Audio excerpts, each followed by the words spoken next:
Okay guys, first video I've made. I'm pretty rubbish at this, but what I'm going to show you is the new esxDOS firmware, which has been sent to me a day or two ago, and I've just been testing it. Now the big improvement on this firmware is that it actually supports TRDOS.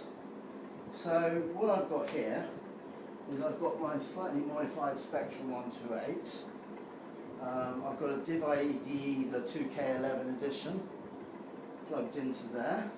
Don't worry about that thing, that's the internal CF card adapter, which obviously I haven't got plugged in at the moment.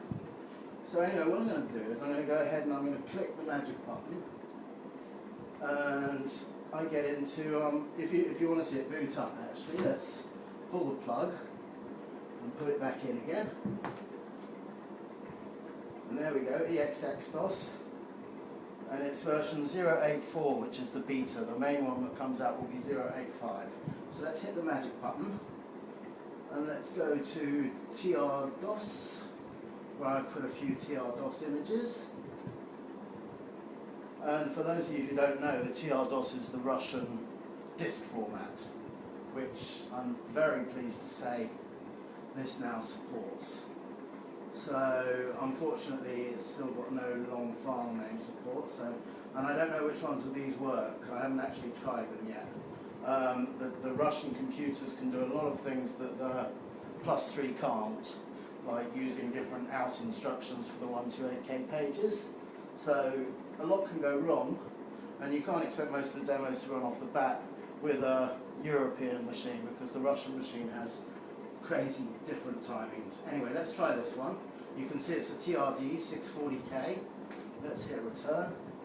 That's a hell of a lot louder than my Whoa, let's get that under control. Well, that was exciting. And you can see all the nice Russian text scrolling across and stuff. Probably QAOP for the mouse. Yup, here we go. Let's try the Dizzy one, I guess that is.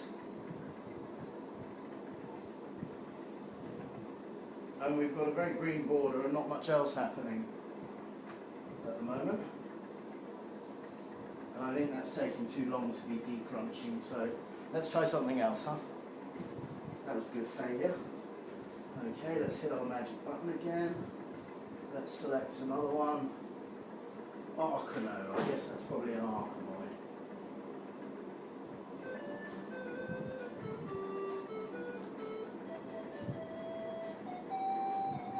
So let's try this. Arcan 128. Oh! I tried it earlier and everyone works, and now I'm trying it and everyone doesn't work. This is great. Oops.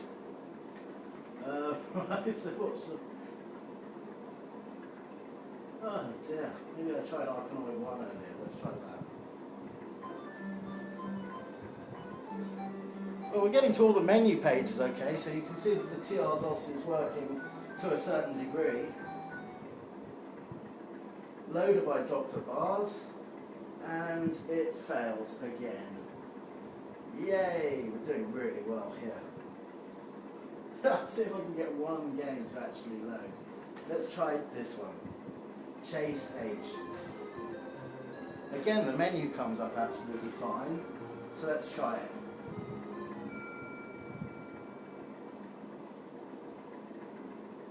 Fingers crossed. We've got a loading screen, and we've got a yes or no. I guess that's probably a... I'm not very good at reading this Russian, but I guess that's probably a cheat. Let's try yes.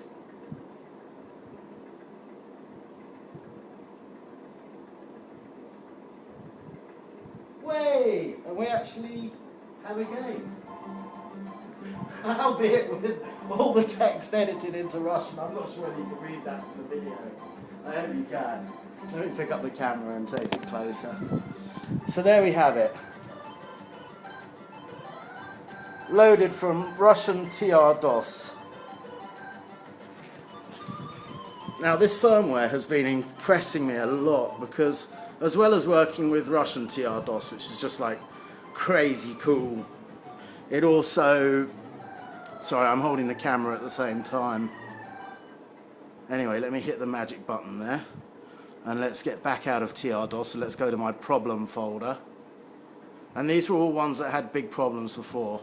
Now this Antics, what I've done is I've taken the TZX and basically turned it directly into a tap. Now I don't know, the Birds and the Bees 2 Antics is, I don't know whether you know, it's actually a single 49152 byte block, which is the full 48K, so it fills up the whole memory, overwriting the stack. And what they do, or what he obviously does with this new firmware, is puts the stack into the div IDE's RAM during loading, because it works beautifully, as you can see.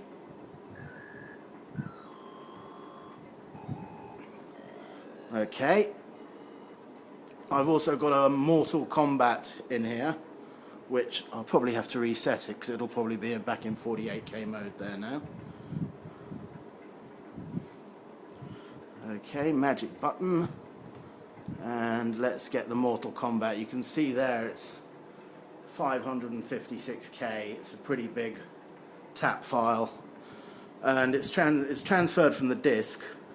So like when you select one opponent and a different scenery and all that, it would usually scan all over the disk to find all the different files. So if you run it from tape or an emulator, it would be a horrible multi-load. A bit like Street Fighter 2. Anyway, that didn't work on my SpectraNet or on Fatware or anything else I've got. My V6Z80 it doesn't work on this new firmware. It works splendid.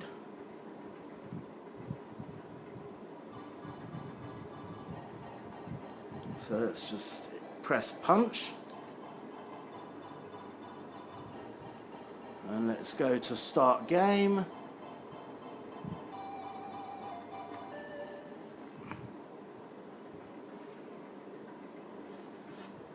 And there you go, it doesn't get to this stage on any of the other systems. Crashes before this stage. So let me select my guy, and then we go, and then you can see the light flashing furiously on the div IDE as it loads. And you can also see the border flashing as it searches through different files there. And then eventually we're there. Fight! So anyway, this is my first video. Hope you enjoyed it. More to come from me, I reckon. Next time I'll be showing you my custom interfaces I've built for my Speccy. This is one of them here. And this is a this is running at the moment, and it's a SVGA, or sorry, SVHS to RGB converter. So that's quite fun. And then the next one I'll be showing you in my next video is this one here. This has been my baby for a long time. It's got an audio connector on the back for Covox, and it's basically a combination of Winston's diagnostics interface. You can see the 8 LEDs, and that's actually how I output the Covox. And it's got a simple CF, the Paraputnik simple CF adapter. You can see it's all lovingly wired up by me. Okay guys, enjoy. Bye bye.